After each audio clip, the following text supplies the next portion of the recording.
Hello, elementary school students across America and on United States military bases around the world. I'm Michael T. Mondak, and this is book number 4 of this special Labor Day quadruple header of school-themed books. I cannot do this without teasing you as to what I'll be reading. And here's for this final one of the day. Some of you have already started school, and probably you'll have an open house for your parents and grandparents to come see how you do things at school. There was an open house at PS 104, Public School 104, that is, where Curious George attended. And he helped the art teacher find a missing painting just in time for an open house. It's the storyline in this book, Curious George Goes to School, from Margaret and H.A. Ray, edited by Miss Margaret Ray and Mr. Alan J. Shalleck. If you are ready, let's get started.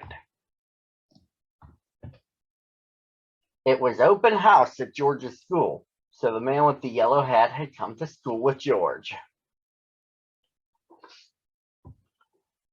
I want to speak to your teacher, the man said. Wait for me, George, and don't get into trouble.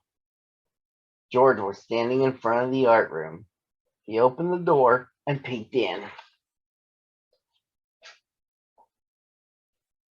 Mr. Williams, the art teacher, was cleaning up. Well, hello, George, he said. My students will be coming by with their parents today to show them their work. The walls of the art room were covered with the students' paintings. There were paintings of dancers and farmers and racing car drivers and ice skaters. On one wall was a chart with all the names of all the children. Each name had a star beside it, except for Alice's name. Oh, poor Alice, said Mr. Williams. She said she left her painting on my desk, but I can't find it. Here, George, why don't you paint a picture while you wait for your friend? George began to paint. Keep painting, George, said Mr. Williams. I'll be right back. And off he went.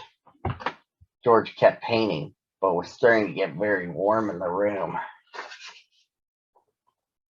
On a nearby table sat a big fan.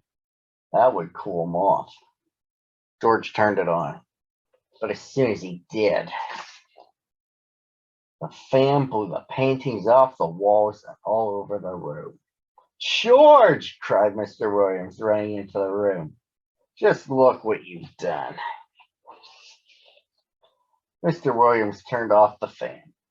You'd better help me clean up, George, he said. George picked the papers off the floor. Some were under Mr. Williams' desk. One was stuck between the desk and the wall. When George pulled it out, it was covered with dust, as if it had been there for a long time.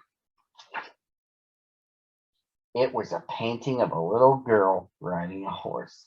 Hey, that's Alice's missing painting, cried Mr. Williams.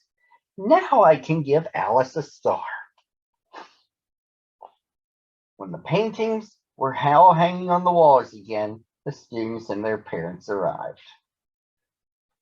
There was Alice's painting, and there was George's painting right beside it. Now Alice's name on the chart had a gold star next to it. Thank you for finding my painting, George, said Alice. I like your painting too. You should have a gold star.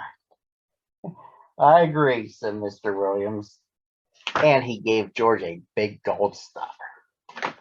And that, boys and girls, concludes the quadruple header.